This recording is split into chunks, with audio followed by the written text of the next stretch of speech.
everyone! For today's video, pupunta tayong Yuki's Farm na matatagpuan sa Tabloan Road, Palukpok 1, Mendez, Cavite. So you can pin sa Waze Yuki's Farm. Nasa 1 hour and 20 minutes yung biyahe niya from Cabuyao, Laguna.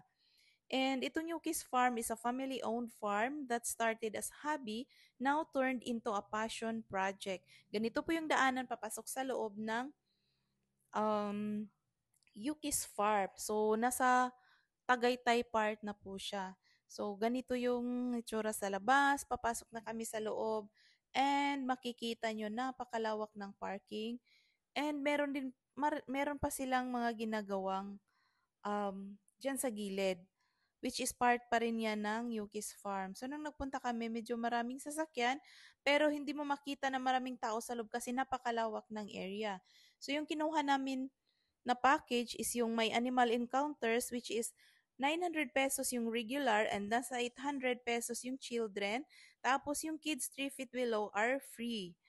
So, ang kinuha namin is animal encounter and animal feeding with tour guide. Kaya yung kasama namin ngayon, si Kuya Rodel.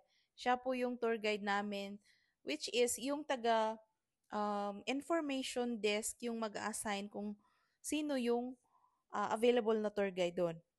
So, una namin pinuntahan itong rabbit house, which is napakalawak din. Nandito sa loob yung mga rabbits at saka guinea pigs. Ayan, maraming mga rabbits. Tapos, hindi namin napuntahan yung guinea pigs kasi parang wala po dyan. Ayan, ganyan po yung area. Ganyan po yung house ng mga rabbit. So, pwede siyang hawakan. Ang bait din ng mga rabbit. Hindi daw po nangangagat yan kasi sanay po sila sa tao. Ayan, tulog na tulog. Ang tataba ng mga rabbits nila at saka napaka-healthy. So, since ang kinuha namin na package is may animal feeding, so, pwede siyang pakainin. Ganyan po yung kinain ng rabbit, mga grass. Ang maganda dito, pag may tour guide, kasi sila yung mag-i-explain at saka mag-guide kung paano pakainin yung mga animals. So, ito naman is, ito yung maliit na pond nila. Dito din yung koi at saka yung gray na stingray. May stingray dito. I think dalawa ata yun. Tapos, ang laki ng mga koi. So, in-explain ni Kuya Rodel, so meron daw accommodation dyan, which is hindi pa siya available ngayon. And, ang kukunin sana namin na package is yung may hydroponics. Kaso, nasisira sa bagyo yun, kaya hindi din siya available. Dito naman tayo sa mga birds. Ang daming birds. Tapos, pwede tayong pumasok sa loob niyan para mahawakan yung mga birds nila.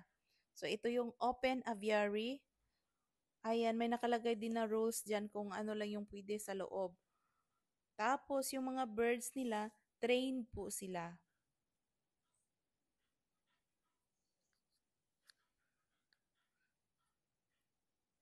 Ayan, ganyan po yung mga birds. Napaka-behave lang. So, pinapakain din pala namin yung mga birds na yan. Naman po, ito po yung babae. Kung yung mga pick-up po ay lalaki, yan po yung babae. Pag babae, may color-color. Hindi po makikita or mamimit po yung amin po. Medyo salbahe po ng konti. Yan po yung para may pompom sa ulo. Yan ko, isugid na ako. Isugid na ako. African Crown Crane po. Yes po, ano mukha po talaga siya. Tikling. Yan po, watikling po sa'yo. Tingin sa'yo or swan head. Hindi mo. Uwak na rainbow color. Uwak na rainbow. Uwak. Agoy. Uwak yun. Uwak. Uwak na may rainbow color. Uwak yun. Uwak. So, nagmamadali kami sa part na doon kasi may matapang daw doon na yung parang yun, peacock. So, dito sa part na to, andito yung monkey. Dalawa yung monkey nila. So, ito yung babae. Tapos, nasa kabila yung lalaki. So, hindi din siya pwedeng pakainin. viewing lang. Ito naman yung mga klase-klaseng ducks nila, which is galing pa daw to sa ibang bansa. And ito naman yung nag-iisang owl, which is, ayun, hindi siya active kasi umaga. Active lang daw siya paggabi. At ito yung ano nila, isa sa mga ducks na galing pa daw ibang bansa.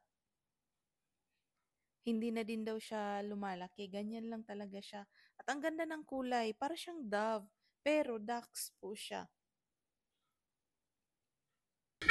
Kaya po nag-make sound dyan, meaning to say po, warning. Shaggy po. Warning yan? Warning po na anytime po na pumasok po sa loob pong yan, atakahin po tayo na. Ah, Yes po. So, white-bellied seagull po, sila po yung mga nag-stay around coastal area po. Sila po yung mga nag-dive sa mga water para po kumuha po ng mga isda. Ano? One? Carnivorous animals po. So, wala po silang pakialam kung yes po na trigger sila. Pero dito po, so next is the alpaca. I think nasa 3 yung alpaca na nakikita namin pagpunta namin dyan. Pero I think meron pa sa likod niyan. Malawak kasi yung likod at saka maraming mga plants, so pwede silang kumakain doon. Nilapitan ni Kuya Rodel yung alpaca kasi naano yung tali nila sa tanim doon sa likod.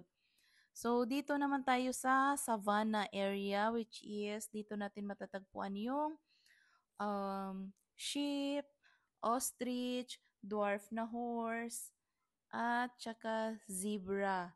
Meron din pala silang goat, carabao, at saka cow, which is nasa likod daw.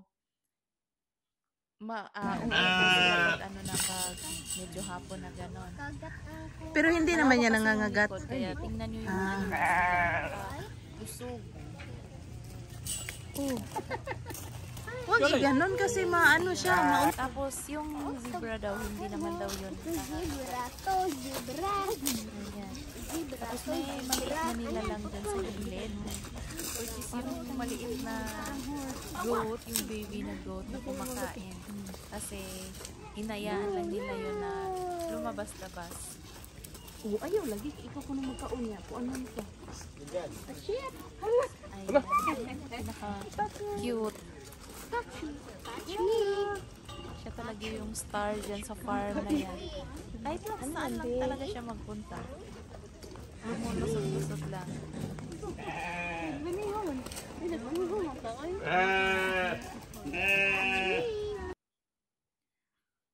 So, ayan na. Hinahanap na ni Kuya Rodel kung anong animals yung uunahin namin. Yung pwedeng lapitan at saka magpipicture. Ang unang pinuntahan niya is yung dwarf horse. In-explain naman niya na dwarf yung horse, hindi na daw siya lalaki, pwede siyang sakyan, ganon. Kaso sa time na to, magpipicture lang kami. Andito din po yung ibang staff kasi may ginagay din po sila na ibang mga visitor. Ang ganda din pala kumuha ng picture ni Kuya Rodel. Kaya napakaganda talaga pag may tour guide. Mapipicturean ng maayos. So ito naman yung cassowary, which is galing pa daw to ibang bansa and kaya din tong pumatay ng tao kaya sinisecure talaga nila. Maliit pa daw to nung dumating dito. Napaka ano daw nito, napaka tapang. Kaya yung mga matatapang na animals nila, hindi talaga pwede lapitan. Ayan, may mulberries. Dito naman, eto naman yung part na may mga aso. Ayan, meron silang, ayan, Alaskan Malamute. I think nasa 3 yan. Tapos itong Japanese Akita. Nasa labas lang sila kasi nagpapainit. Tapos dito sila naglalaro kaya may mga hukay-hukay dyan kasi magaling daw maghukay yung mga ganyan. And parang napaka-active nila sa ganyang activities. Pero sa loob po sila natutulog. Yung part ng pink house, Doon po sila natutulog. Naka 24/7 daw yung aircon. Ganyan sila kasosyal. Ayan, meron pa doon sa may may pinto ng house. Naka-on lang daw talaga yung aircon nila doon. Pero yung ibang aso lumalabas-labas minsan. Ganyan. Kahit nasa loob sila ng um, ganito, hindi sila na-stress kasi malawak po yung area. Ayan, ito po yung Japanese Akita, which is, ito yung breed ng aso doon sa Hachiko na movie. Dito naman sa part na to, matatagpuan itong mga reptiles. Meron ding snake dyan, so hindi ko lang na, yung yellow na snake, hindi ko lang na video. So, meron ditong iguana. I think iguana. Yes, iguana. Nagsiswimming din yan. Kasi, sabi ng tour guide, yung place nila dito is parang sineset up talaga na parang natural habitat nila. Kaya yung mga animals, hindi talaga stress.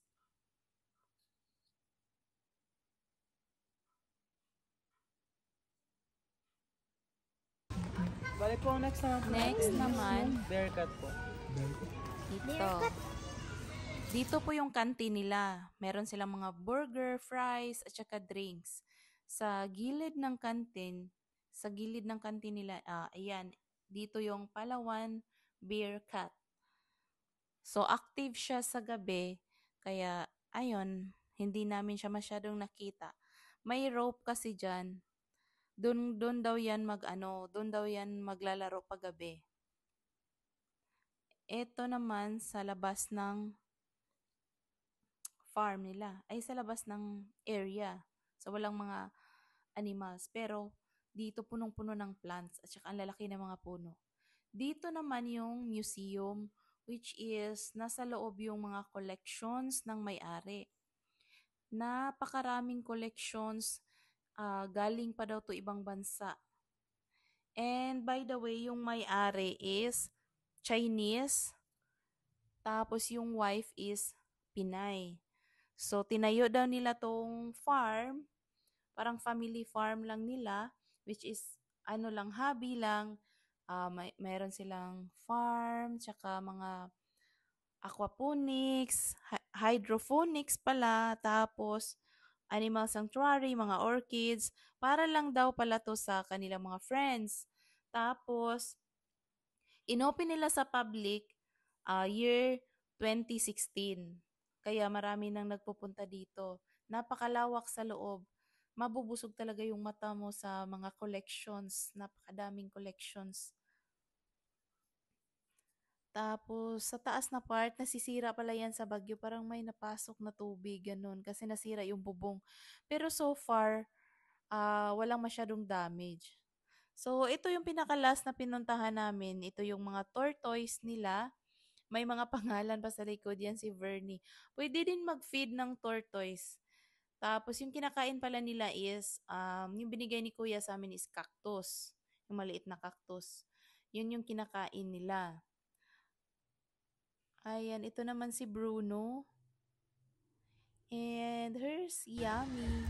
Kung gusto nyo rin pumunta sa farm, pwede kayong bumisita sa Facebook page nila or pwede kayong mag-walk-in kasi kami walk-in na din kami. Just pin Yuki's Farm.